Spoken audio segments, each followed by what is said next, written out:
पीले दांत वाली बहू। रंजना कभी ब्रश नहीं करती थी। उसे कितनी बार उसके माँ बाप ने डांटा, लेकिन उसका कोई असर उस पर होता ही नहीं था, जिस कारण से उसके दांत पीले पीले हो जाते हैं। शादी के बाद अरे बहू, वैसे तो तुझ में कोई कमी नहीं है, पर तेरे दांत इतने पीले कैसे हैं बेटा? कैसे मतलब? कोई सर्जरी थोड़ी ना कराइए। वो तो क्या नाम, मैं ब्रश नहीं करती थी तो पीले हो गए। अब क्या करूं? आप कहें तो लाल करवा लूं या फिर काले? यार ये क्या है, क्यों माँ से लड़ रही हो?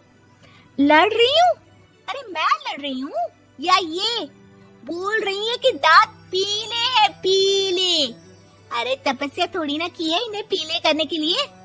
बकायदा ब्रश नहीं किया है 20 साल तक, तब जाकर। छी, कैसी बात कर रही हो? ये उस वक्त तो पीले नहीं थे जब हम लोग तुम्हें देखने आए थे। अरे तब साफ करवा लिया होगा डेंटिस्ट के पास जाकर। अब देखो कैसे पीले पीले लग रहे हैं। रंजना सास की तरफ गुस्से से देखती है। फिर शुरू हो गई पीले पीले पीले।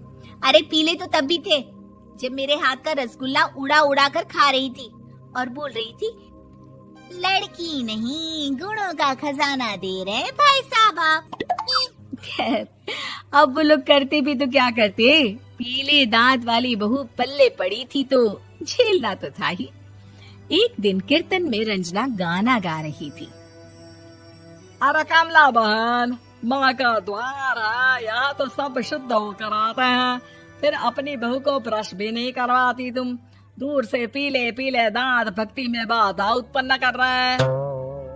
अरे कोई 2 साल की बच्ची थोड़ी ना लेकर आई हूँ मैं बहू बनाकर। अच्छी खासी लड़की है, अरे कैसे करवाऊं ब्रश? ये तो उसे खुद करना चाहिए ना।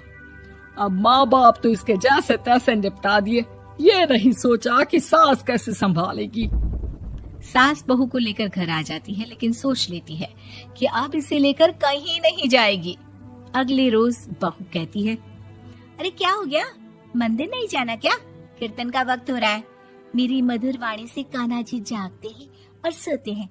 आप तो जानती है ना उनकी भक्ति में कितना मन लगता है मेरा। वो क्या है ना, तबीयत ठीक नहीं लग रही है मेरी, आराम करूंगी मैं। तबीयत ठीक नहीं लग रही?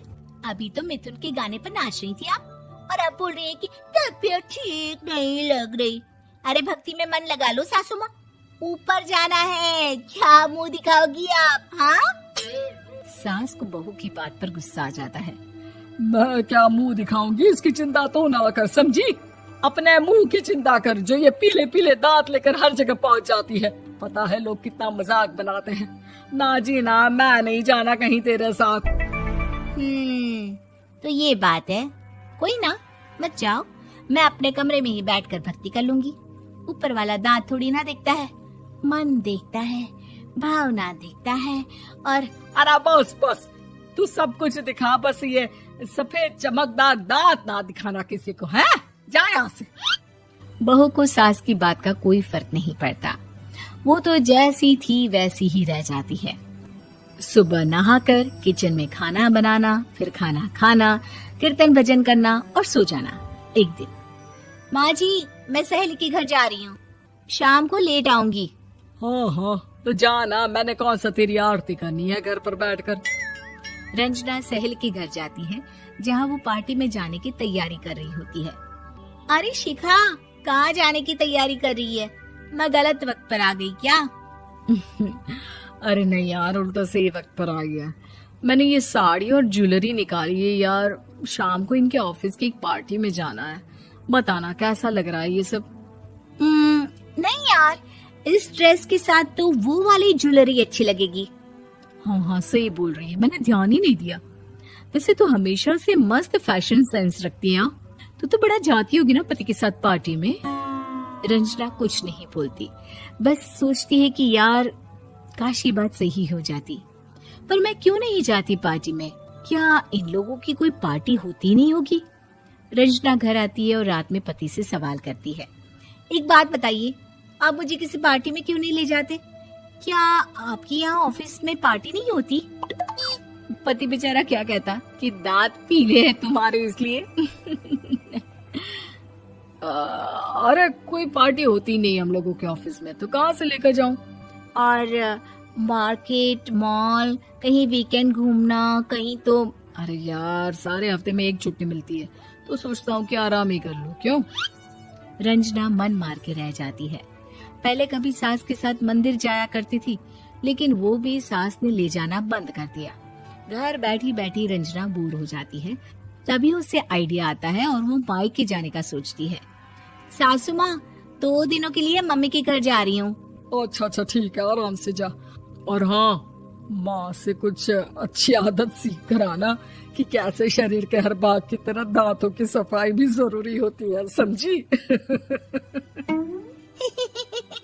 शुरू हो गई ना आप। वो लोग आपकी तरह नहीं है कि छोटी छोटी बात का बतंगड़ बना दे। उन लोगों के लिए मैं मायने रखती हूँ, ना कि मेरे पीले पीले दांत। रंजना माँ को बिना बताए उन लोगों को सरप्राइज देती है, लेकिन जैसे ही वो दरवाजे पर पहुंचती है, अंदर देखती है कि घर वाले कहीं जा रहे होते हैं। अब माँ, काश रंजना दीदी के दांतों वाली प्रॉब्लम नहीं होती, तो वो भी हम लोगों के साथ चलती ना बुआ जी की बेटी की शादी में। हाँ बेटा, लेकिन अब उसे कौन समझाए कि उसको उसके पीले दांत नहीं दिखते, लेकिन उसके आसपास के लोगों को कितना एम्बैरेसिंग फील कराते हैं। मुझे तो कितनी बार उसके स्कूल की टीचर ने शिकायत की कि उसके साथ कोई लड़की बैठना भी नहीं चाहती, और ना ही कॉलेज में कोई उससे बात करना चाहता था। लेकिन पता नहीं क्यों उसे ये बात समझ में ही नहीं आती। कोई कमी नहीं है उस लड़की में, बस यही कि दांत पीले हैं। वो तो भला हो जीजा जी और उनकी माँ का, जो दीदी को जैसी है वैसे ही रखा हुआ है। रंजना को अपने घर वालों की बात सुनकर बहुत दुख होता है।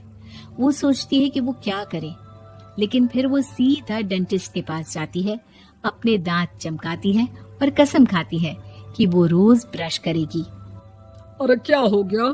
तुम तो 2 दिनों के लिए गई थी ना, पर कोई ना, अच्छा है, चलो आ गई तो। रंजना सास के सामने आकर खड़ी हो जाती है और पूरी स्माइल करती है, उसके चमकदार दांतों को दिखाती हुई। हैं?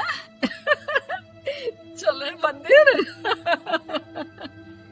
माँ, मुझे माफ कर दीजिए, मैंने आप लोगों को बहुत एम्बैरेसिंग फील करवाया।